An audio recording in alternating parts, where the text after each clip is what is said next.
That's a beautiful truck, Frank.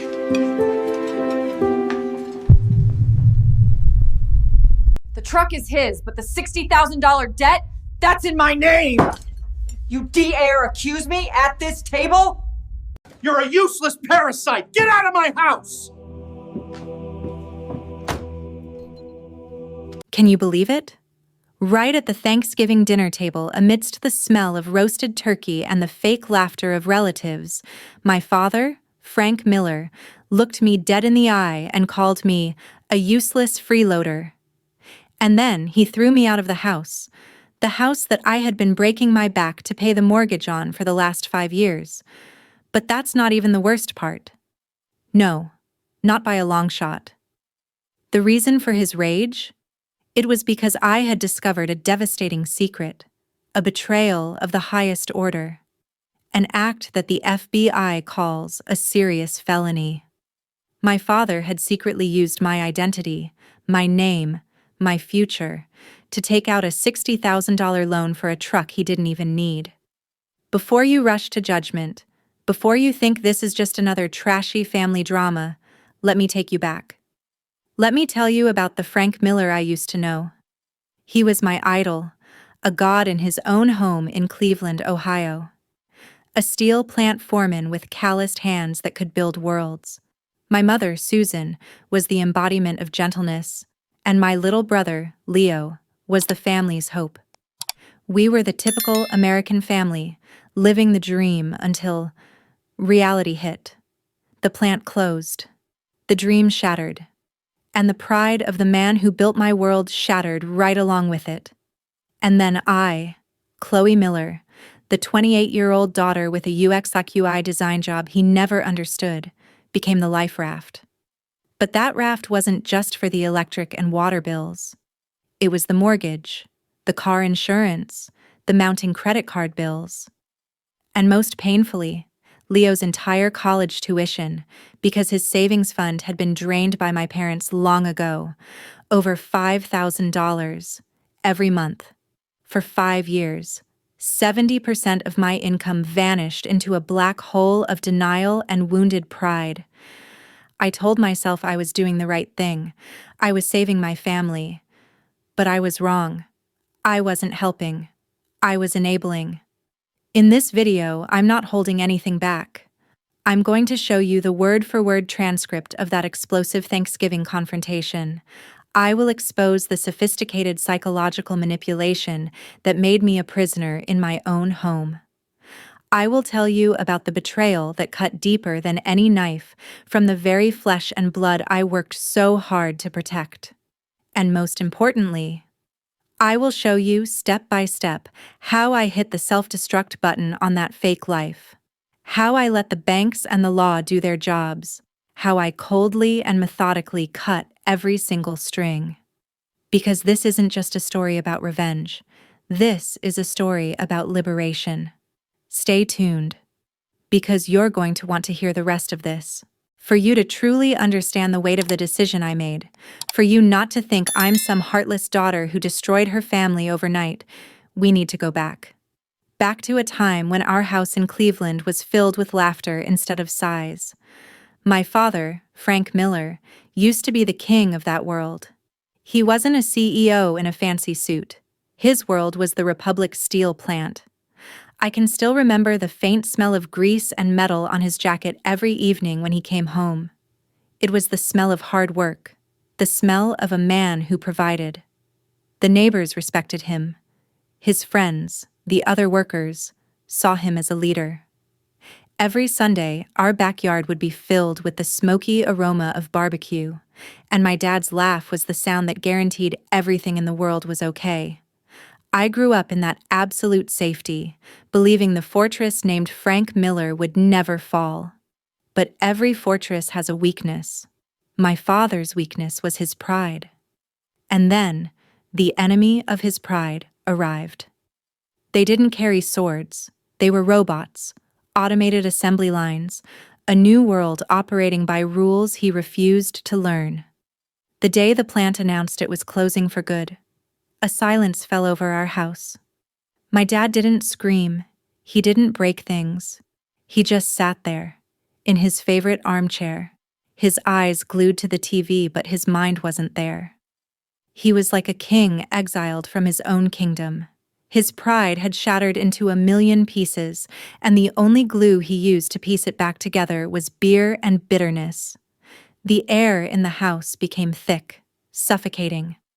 Every conversation had to be navigated carefully, avoiding the topic of work, avoiding the topic of the future. And that's when my role began to change. It didn't happen all at once. It came on slowly, like a subtle poison. First, it was from my mom, Susan. She came to me with swollen eyes. "Chloe, honey, the electric bill is a little high this month. Can you help your dad and me out? Your father is so down, I don't want him to worry anymore." Of course, I agreed.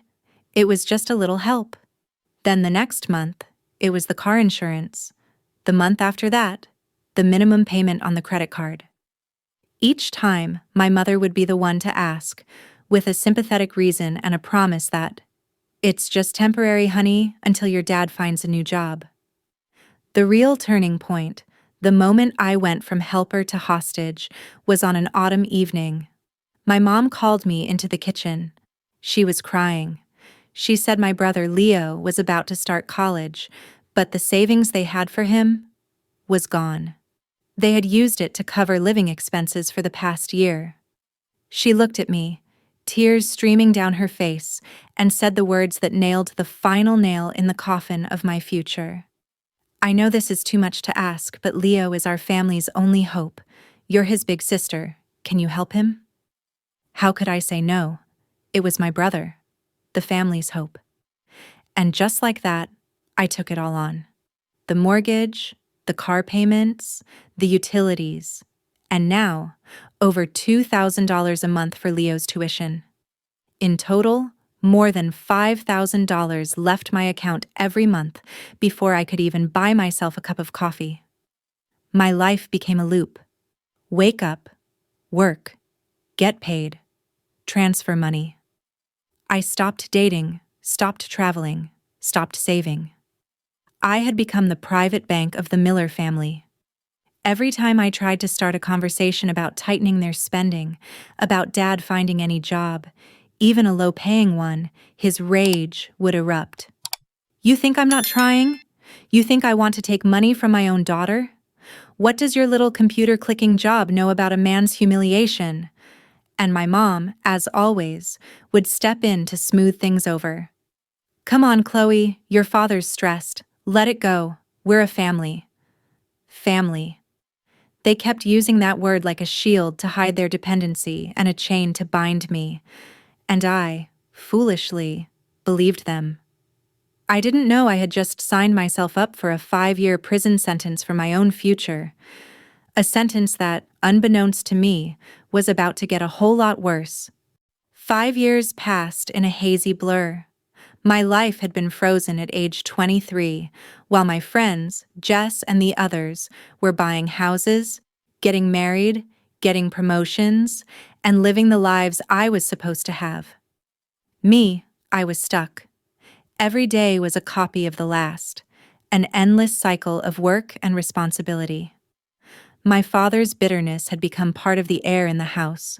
My mother's anxiety was a constant, looping soundtrack. And my sacrifice, it had become a given, an unquestioned fact of life, like the sun rising in the east. And then one day, a new crack appeared in our family's already rotten foundation. My dad's old car broke down. This time, it was truly beyond repair. A reasonable problem, right? A legitimate need. But in Frank Miller's mind, this wasn't a problem to be solved. It was an opportunity. I started seeing him spending hours online, not looking for a reliable used sedan, but for trucks.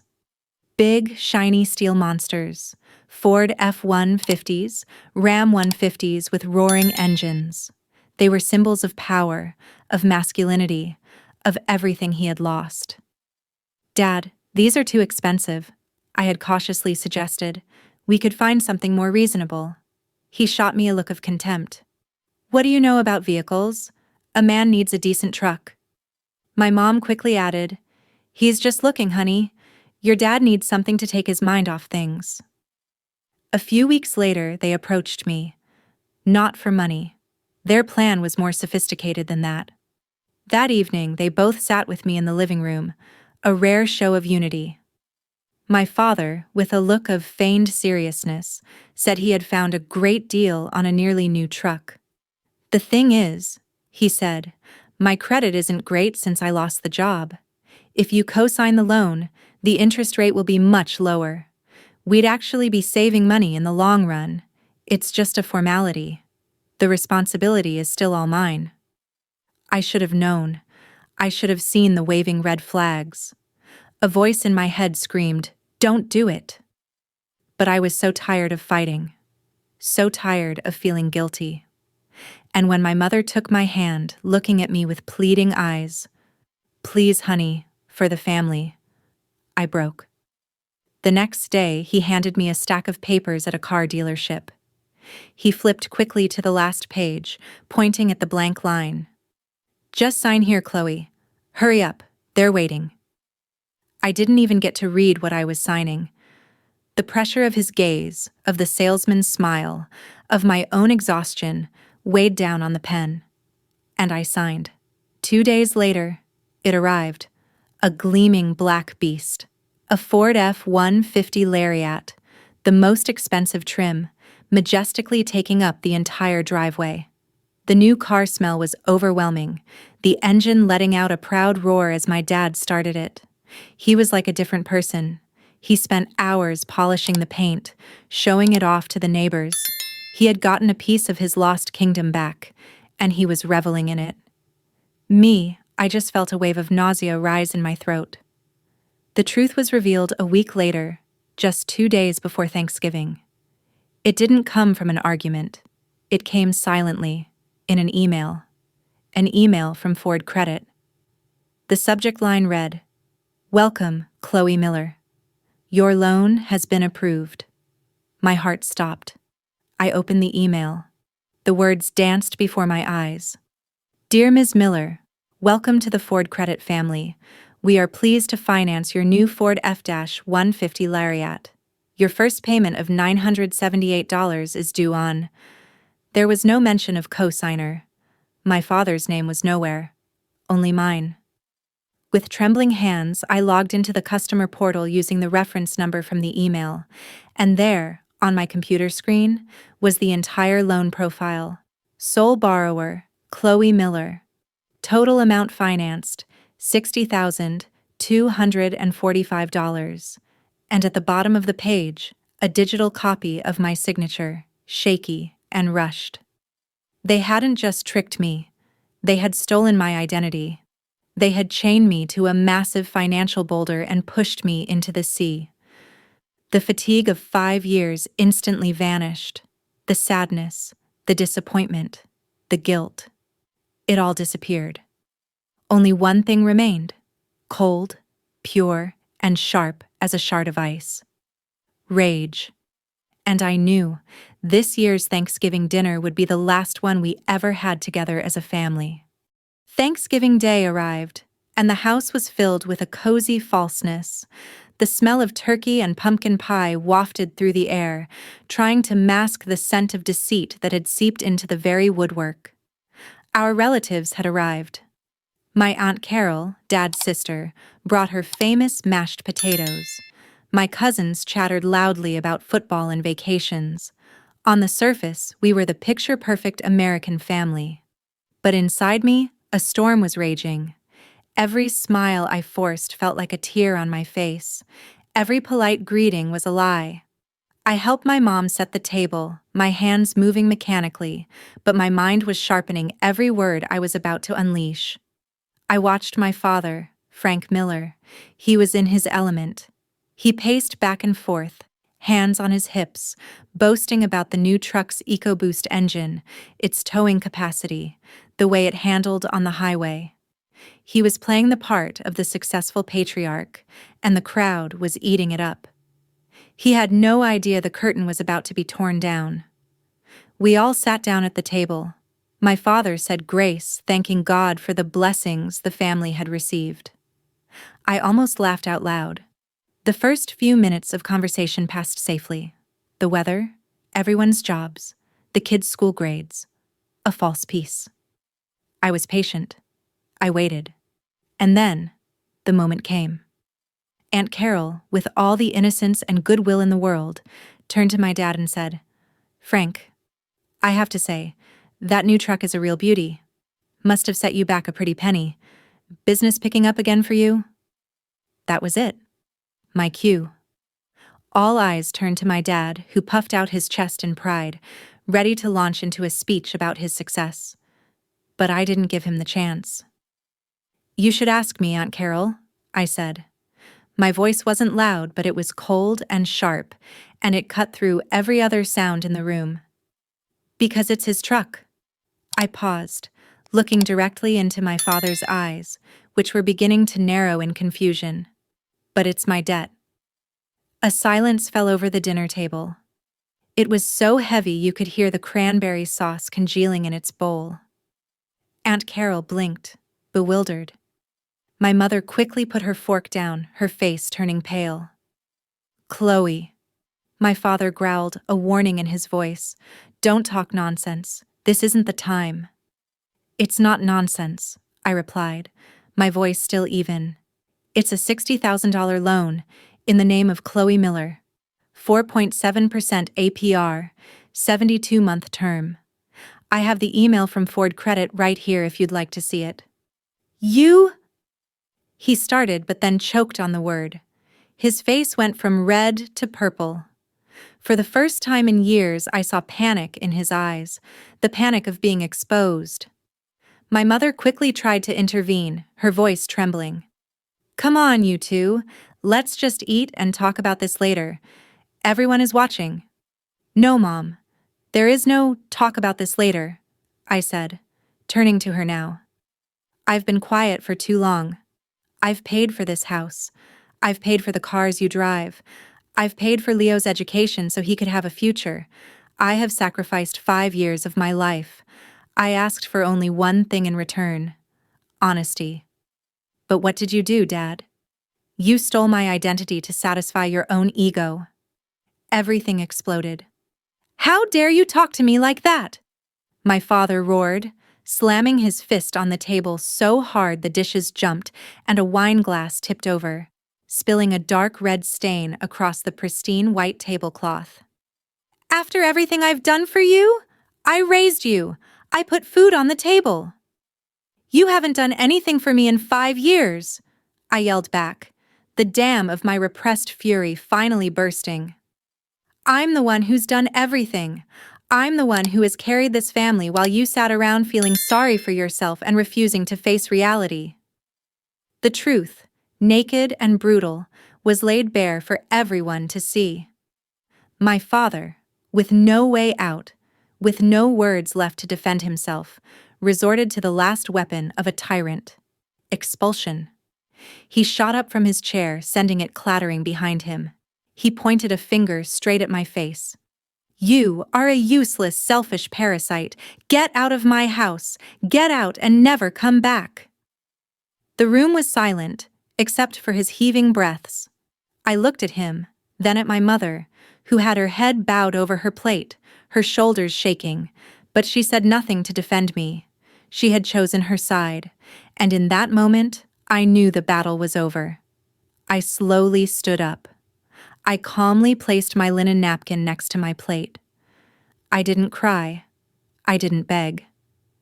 I looked around the table at the stunned faces of my relatives. Then I turned and walked away. I heard Aunt Carol call my name, but I didn't stop. I walked out the front door, without looking back. The slam of the wooden door behind me sounded like a gunshot, ending one life and beginning another.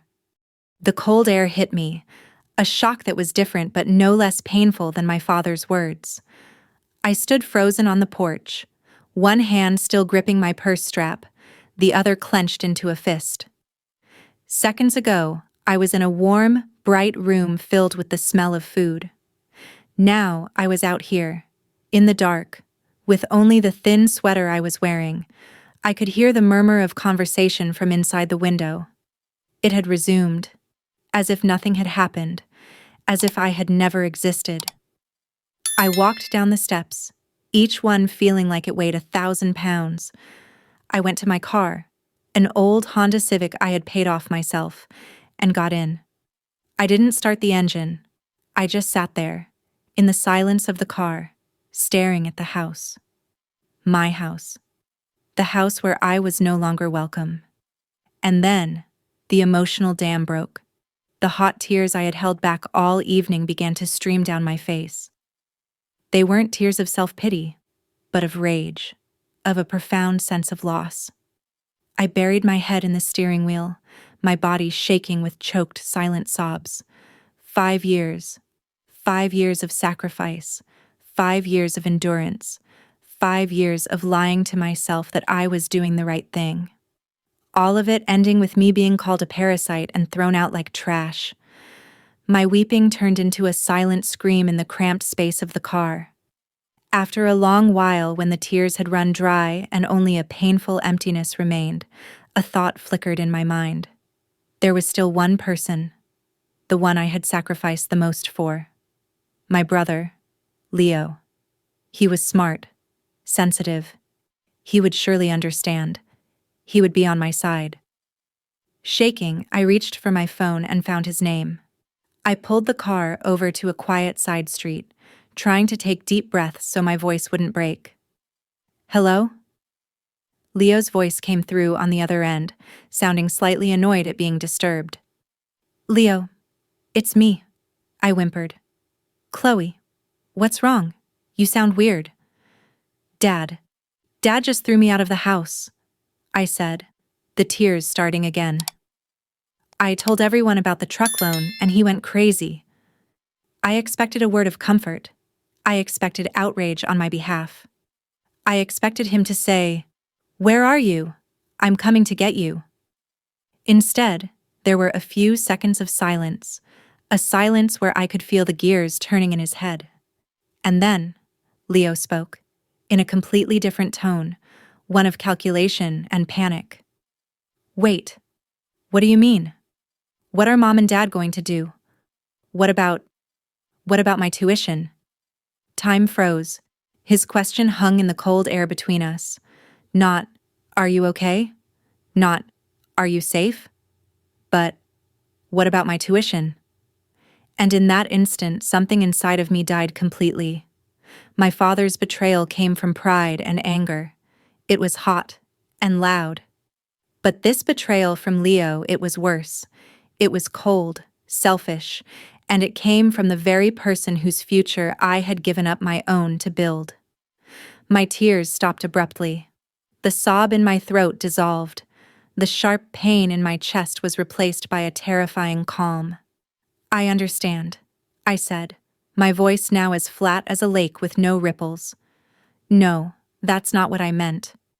Leo quickly tried to backtrack, but it was too late. No, I really do understand. Thanks, Leo. I hung up before he could say another word. The last string tying me to the so-called Miller family had been severed. I no longer owed them anything. Not loyalty, not forgiveness, and certainly not another damn cent. I started the car. My hands were no longer shaking. My vision was no longer blurred by tears. I knew exactly who I needed to call. I scrolled through my contacts, past the names of relatives who had sat silently and watched me be humiliated, and stopped on one name. Jess. I hit the call button. It only rang once. Chloe, where are you? I just heard from Aunt Carol. They're all insane. Jess's voice was worried and angry. I'm okay, I said, surprised at how calm I sounded. I'm on my way to your place. We need to talk. Of course, get over here. The door's unlocked, Jess replied. As I drove down the highway toward Jess's apartment, my mind was no longer in turmoil. It became strangely sharp and focused. I stopped thinking about what I had lost. I started thinking about what had been taken from me, 5 years of my life, hundreds of thousands of dollars, and my identity. A plan began to form in my head. Not a plan to run away. A plan to get justice. They had thrown me out. Fine. But they were about to find out that they had just thrown away the very life raft that had kept their sinking ship afloat for the last 5 years. And now, I was going to be the one to start the storm. Jess's apartment was in the Lakewood neighborhood, a world away from the quiet but suffocating suburb I had just left behind. The moment I walked in, Jess threw her arms around me. It wasn't a hug of pity. It was a hug of protection, of vicarious outrage for her friend. She didn't press me with questions. She simply pulled me inside, handed me a thick wool blanket, and made me a hot cup of chamomile tea. "I've been telling you for years, Chloe," Jess said, her voice tight with anger. "They don't deserve you. This was bound to happen one day, and I'm glad it finally did." Sitting on Jess's comfortable sofa, wrapped in the blanket, I told her everything. Not just about Thanksgiving dinner, but about the phone call with Leo. When I got to the part about my brother asking about his tuition, Jess let out a string of curses. "Unbelievable. That kid. You gave up everything for him," she said, shaking her head in disbelief. "So that's it. You are done with that family. Not emotionally, and certainly not financially." She looked me straight in the eye, her expression serious. "So what are you going to do now? You can't just let this go, especially not with that $60,000 loan. He stole your identity, Chloe." The question didn't scare me. On the contrary, it felt like a torch illuminating the path ahead. "I'm not letting them go," I replied, my voice cold. "I'm not just going to stop paying. I'm going to make sure they face every single consequence of their own actions." Jess nodded, a grim smile of approval on her face. "Good. So, where does Operation Scorched Earth begin?" I opened my laptop, its screen glowing in the dim room. My hands were steady now. "First things first," Jess said, leaning over. "You need to freeze your credit. Right now. Go to the websites for all 3 major credit bureaus, Equifax, Experian, and TransUnion. This will prevent anyone, including your dad, from opening any more accounts or loans in your name." It was the first action I took to reclaim control. It only took 15 minutes, but it felt like I had just built the first wall of a fortress to protect myself. Next, we opened my banking spreadsheet. Line after line, the payments from the last 5 years appeared like an indictment. Mortgage, $1,800 a month. 2 car payments, $900. Utilities, internet, phone, $600. Insurance, $400. Leo's tuition, $2,000. We added it all up. The number that appeared made both of us fall silent. Nearly $6,000 a month. Over $350,000 in 5 years. Enough money for me to have bought my own house. Money that had been thrown into a bottomless pit of dependency. "Oh my God, Chloe," Jess whispered, placing a hand on my shoulder. "You've been carrying a fortune on your back." "I know," I replied, "and now it's time to get it back." "Listen," Jess said, her voice more serious than ever. "With that truck loan, this isn't just about family money anymore. This is a crime. You don't need a financial advisor. You need a lawyer. A lawyer who specializes in identity fraud." She was right. This was no time for sentiment. This was time for legal action. I started searching for law firms in Cleveland while Jess took notes. We laid out a clear plan of action. 1. Freeze credit. Done. 2. Gather all financial evidence, bank statements, bills, emails, and especially the truck loan documents. 3. Contact a lawyer on Friday morning, right after Thanksgiving. Present the entire case, including the identity fraud. 4. Draft a formal, lawyer-advised document to send to my parents. 5. Prepare to report the fraud to the police and the credit agencies. That night, for the first time in years, I didn't sleep in my childhood bedroom. I slept on the sofa in Jess's apartment. I didn't dream of arguments or bills. I dreamed of spreadsheets, legal documents, and a clear path forward. My storm wouldn't be a blind rage. It would be a calculated, precise, and unstoppable force. They had chosen to start this war, but I was going to be the one to end it, too. The next morning, I woke up on Jess's sofa. For the first time in years, I didn't wake up with the crushing weight of responsibility. Instead, it was a different kind of heaviness, the solemnity of a mission. It was Black Friday. While millions of Americans were hunting for bargains, I was starting a hunt of my own. A hunt for justice. With a hot cup of coffee made by Jess in hand, I sat in front of my laptop. The screen didn't display shopping websites.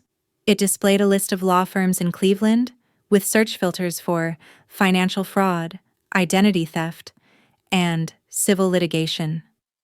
Jess sat beside me, not saying much, just silently scrolling on her phone, her presence a quiet source of strength. I knew I couldn't wait until Monday. Every passing hour was another hour they lived under the illusion that things would go back to normal, that my tantrum would pass. I found a law firm that offered emergency phone consultations. I took a deep breath and dialed the number. A professional female voice answered. I briefly explained my situation, without the emotional frills, just the facts. 5 years of financial support, the illegal $60,000 loan, and being kicked out of the house. On the other end of the line, the woman, who introduced herself as Attorney Davies, listened patiently. She wasn't shocked by the family drama. She focused only on the events. When I finished, she spoke with a firm and completely non-judgmental tone. Ms. Miller, she said, I want you to understand this very clearly from the outset. Legally, this is not a family issue. This is a case of deliberate credit fraud and identity theft. The financial support you provided them in the past does not grant them any right to do this. You have every right to protect yourself and seek recourse. Hearing those words from a legal expert felt like an invisible weight had been lifted from my shoulders. I wasn't crazy. I wasn't overreacting. I was the victim of a crime. Attorney Davies continued with clear advice, reinforcing the plan Jess and I had outlined. Your first step of freezing your credit was absolutely correct. Your next step must be to cease all verbal communication. From now on, everything must be in writing, preferably via email to have a timestamp. This is crucial as evidence. And regarding the truck loan, she added, we will draft a formal letter of demand. Give them a specific deadline, say 14 days, to refinance that loan into their own names.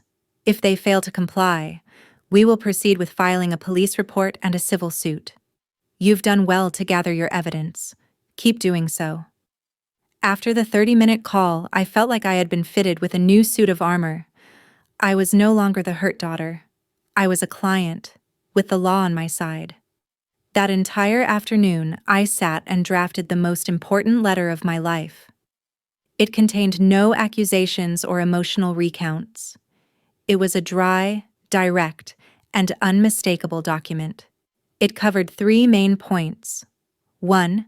A notification that, effective November 29th, 2024, I, Chloe Miller, would be ceasing all automatic payments from my bank account for all bills related to their home address, including but not limited to the mortgage, electricity, water, gas, internet, and other services. They would have to set up their own payment methods. 2.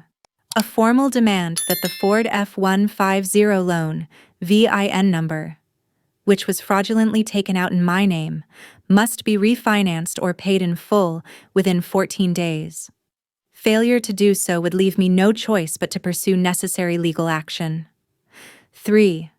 A requirement that all future communication from them to me must be conducted via email to a new address I had set up for this purpose. All calls or text messages would go unanswered. I printed the letter out, along with a copy of the Ford credit email and bank statements highlighting my massive payments. I put it all in a large envelope. At the end of the day, I drove to the post office and sent the envelope via certified mail with a signature requirement. That was for legal assurance. But I knew they wouldn't wait for the letter to arrive. Back at Jess's apartment, I sat down and opened my laptop. I scanned all the documents into a single PDF file. I opened a new email. Attached the file. In the recipient line, I typed in both my mother's and my father's email addresses. The subject: important notice regarding financial and legal matters. I stared at the send button for a long moment. This was it. There was no going back. This was a declaration of war. And then, with a slow exhale, I clicked. The email was sent. Somewhere in Cleveland, in the house I once called home, a ticking time bomb had just been delivered to their inbox. And I knew the silence wouldn't last long. After the email was sent, a strange silence fell over Jess's apartment. Neither of us spoke. We just sat there, staring at the now dark laptop screen, as if waiting for a lightning bolt to strike from a clear sky. I knew my parents had a habit of checking their email every evening. It wouldn't be long. And I was right. About 20 minutes later, my phone, which was lying face down on the coffee table, began to vibrate. First, it was a text, then another. Then it began to vibrate continuously, nonstop, the screen lighting up with a barrage of incoming calls. Mom. Dad. Mom. Mom. Dad. It buzzed like a wounded animal, desperate for attention. Jess and I just looked at it. I had no intention of touching it. This was my first boundary, and I wasn't going to break it. When the calls went unanswered, the text messages began to flood in. The first was from my mother. Chloe, I don't understand this email. Is there some mistake? What is this legal document? What are you doing? Call me immediately. A few minutes later, another text. Chloe, why aren't you picking up? Your father is reading the email and he's furious. You can't do this. We're a family. Then came my father's texts. His words held no plea, only rage and empty threats. What the hell do you think you're doing? You have no right to cut anything off. I'll sue you for breach of contract. You're going to regret this. I read those words and felt nothing but bitter irony. He was threatening to sue me, while he was the one who had committed a crime. Jess looked at me, her eyebrows furrowed. Are you okay? I'm better than ever, I replied. And it was the truth. Seeing their panic, their powerlessness now that they couldn't manipulate me over the phone, I felt a cold sense of empowerment. And then, the first real domino fell, in a small but meaningful way. A new text from my mother appeared, her tone having shifted from confusion to real panic. Chloe, Netflix and all the other TV channels aren't working. The screen says there's a payment error. Did you forget to pay? Can you fix it? Your father is screaming because he's missing his game. I showed the phone to Jess. She read it and let out a humorless, satisfied laugh. Oh, so it begins, she said. His game? He's about to miss a lot more than a football game. It was a small victory, but it proved one thing. My actions had immediate consequences. My power wasn't in shouting back at them. It was in the unsubscribe button. While my phone was still buzzing with angry calls and texts, a call from a different number appeared. Aunt Carol. I hesitated for a second, then decided to answer, putting it on speaker. Hello? Chloe, it's me. Aunt Carol's voice came through, sounding a bit rushed. Your parents just called me, screaming on the phone about some legal email. I don't really understand what's going on, and frankly, I don't want to hear your brother's version anymore. I just wanted to call and ask, are you okay? A warmth spread through my chest. I'm okay, Aunt Carol. Thanks for asking. Good, she said. Listen, I don't know what you did, but after what I witnessed at Thanksgiving, I just want to say, I believe you. And if you need anything, a place to stay, a meal, or just someone to talk to, call me. I told her briefly and factually about the $60,000 loan. There was a silence on the other end. Then she let out a word I had never heard from her before. My God, Frank. He's gone too far. I'm so sorry, Chloe. I'm sorry I didn't realize it sooner. That phone call was everything I needed. Confirmation from a family member that I wasn't crazy, that I was in the right. After hanging up, I looked out the window. Night had fallen over Cleveland. I had survived the first assault. I had an ally. And somewhere in this city, in the house that was no longer mine, my parents were getting their first taste of reality. The streaming services were just the beginning. The much larger dominoes, the mortgage, the car payment, the utilities, were still standing, ready to fall at my command. The battle had only just begun. The weekend passed in a tense silence. The storm of texts and calls subsided, replaced by an ominous quiet. I knew this wasn't acceptance. This was them regrouping, forming a new plan after their initial efforts failed. Jess and I used that time to fortify my defenses. We changed the passwords on all my accounts and set up two-factor authentication. Each small step was another brick in the fortress I was building around my new life. On Monday morning, I decided it was time to push the next domino, one that directly affected their ability to communicate and manipulate. I logged into the family phone plan account that I had been paying for years. With a few clicks, I made a crucial change. I split my parents' phone numbers off from my unlimited data plan, transferring the payment liability for their 2 lines to them, under the most basic pay-as-you-go plan. This meant that from now on, for every megabyte of data they used, they would have to pay for it themselves. Less than an hour later, my phone buzzed again. This time, it was a panicked text from my mom. Chloe, my phone says I'm out of data. I can't get on the internet. I can't use my maps. What's happening? I didn't reply. I just screenshotted the message and saved it to a folder labeled Evidence. When they realized they could no longer reach me through digital means, they resorted to the last tactic of those who have lost control: direct confrontation. That afternoon, as Jess and I were reviewing documents for the lawyer meeting the next day, there was a knock at the door. Not a polite knock. A series of loud, rapid, and demanding bangs. We looked at each other. My heart started pounding in my chest. I didn't need to look through the peephole to know who it was. Jess signaled for me to stay put. Then she walked to the door, but didn't open it. "Who is it?" she asked, her voice calm but firm. "It's Frank and Susan Miller." My father's voice roared from the hallway. "We know Chloe's in there. Open this door." "Chloe doesn't want to speak with you right now," Jess replied through the closed door. "You received the email. All communication from now on must be in writing. Please leave." "You little brat! You've brainwashed my daughter!" my father screamed, his voice echoing in the hall. "Chloe, I know you can hear me. Open this door before I break it down." I sat frozen on the sofa, my hands clenched. I was terrified, but at the same time I felt a strange pity for him. A man who was once the king of his own world, now reduced to screaming in a hallway like a rejected child. Jess didn't flinch. "I will call the police if you are not gone in 1 minute," she said clearly. After a few more curses, we heard their heavy footsteps retreating. They had backed down. I had successfully defended my first physical boundary. But their fight had just moved to another front. That evening, Aunt Carol called me again. Her voice was full of concern.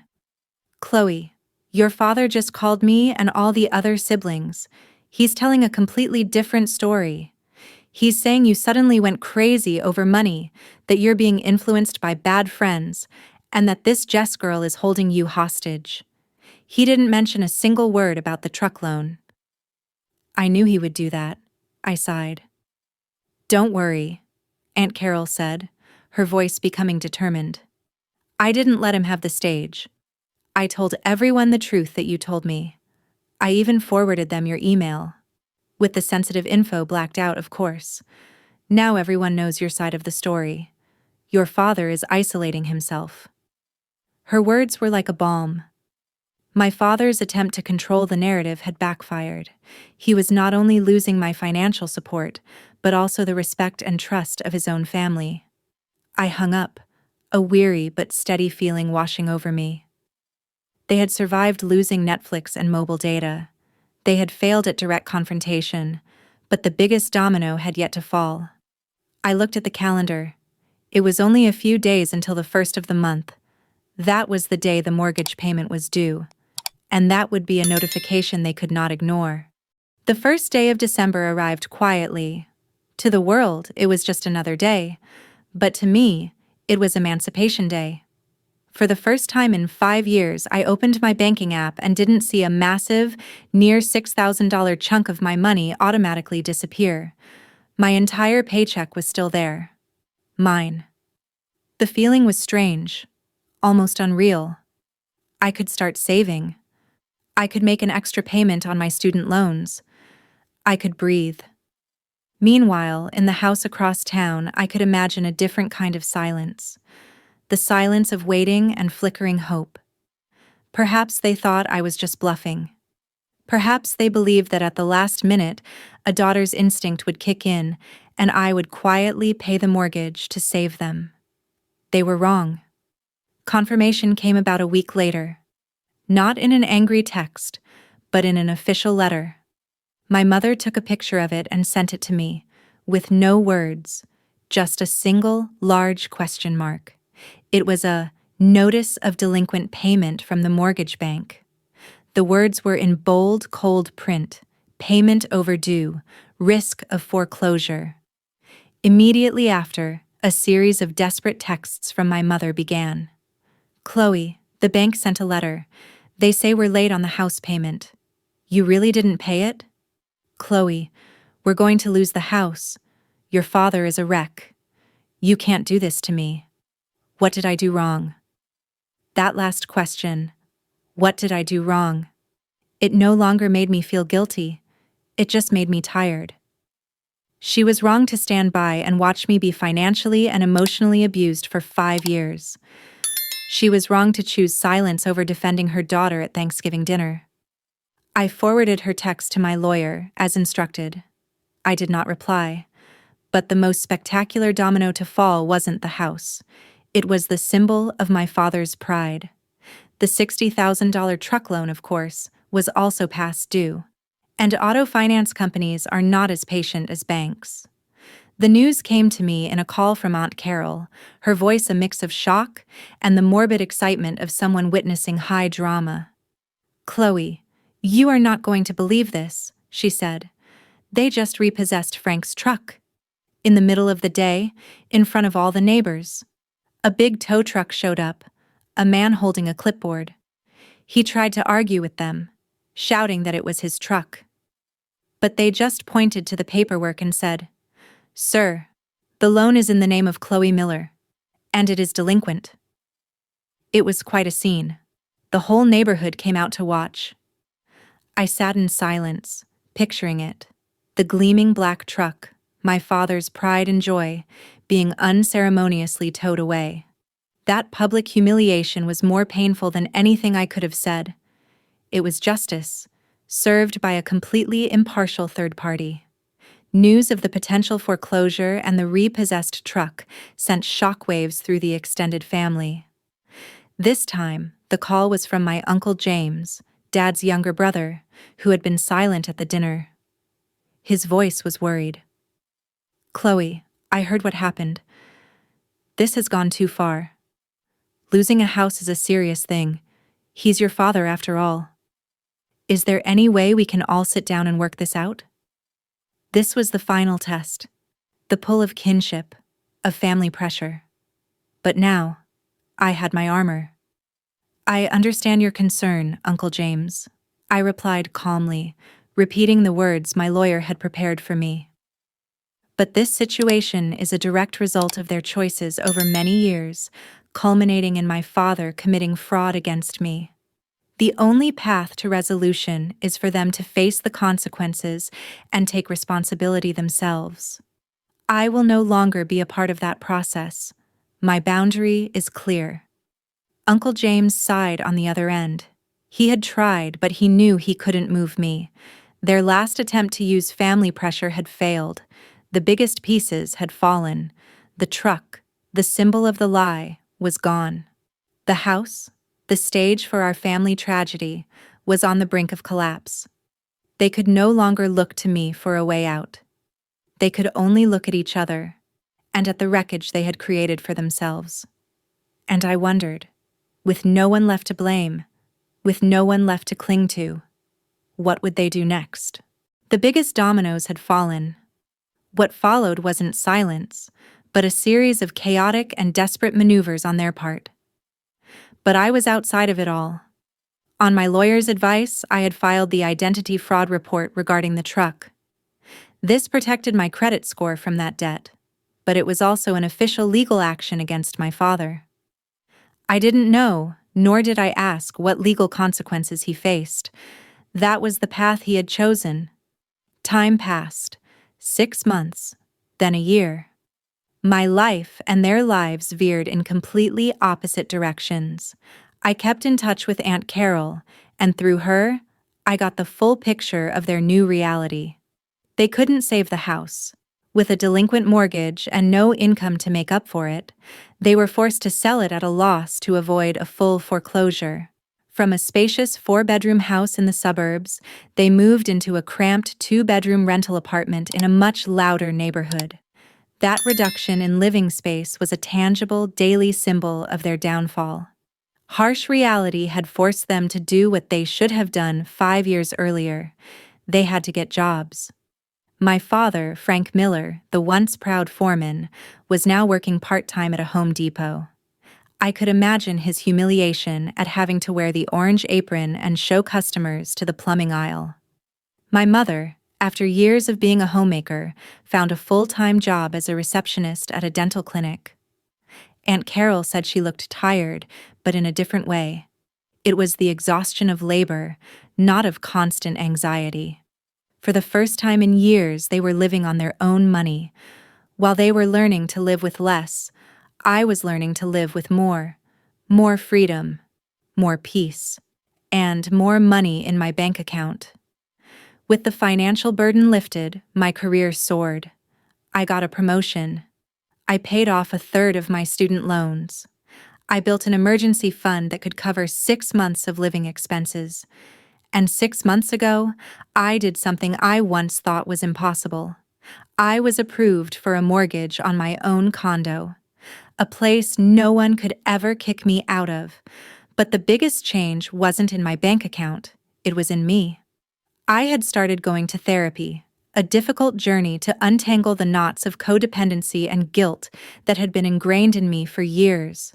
I learned to recognize my own worth, not through sacrifice, but through self-respect.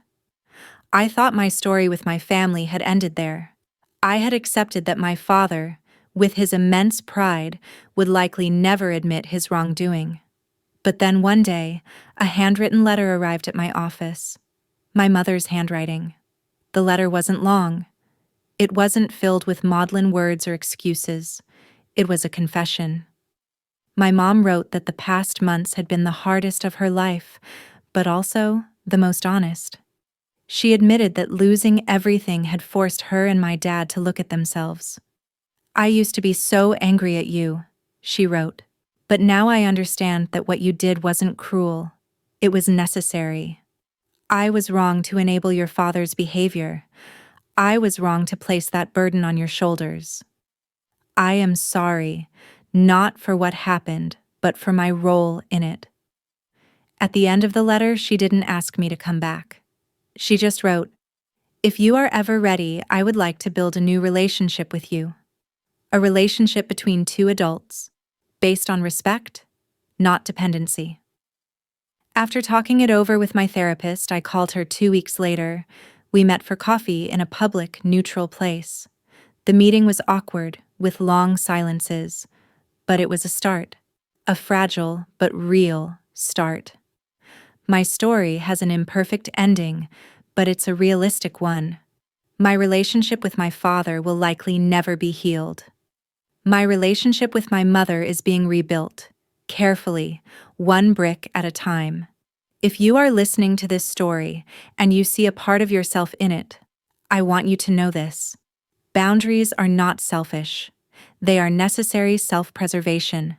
Helping and enabling are two completely different things. You cannot set yourself on fire to keep others warm. Sometimes, the most loving thing you can do for someone is to let them face their own consequences. My journey was painful, but it led me to a life that is authentic, free, and stable. A life I built myself, for myself.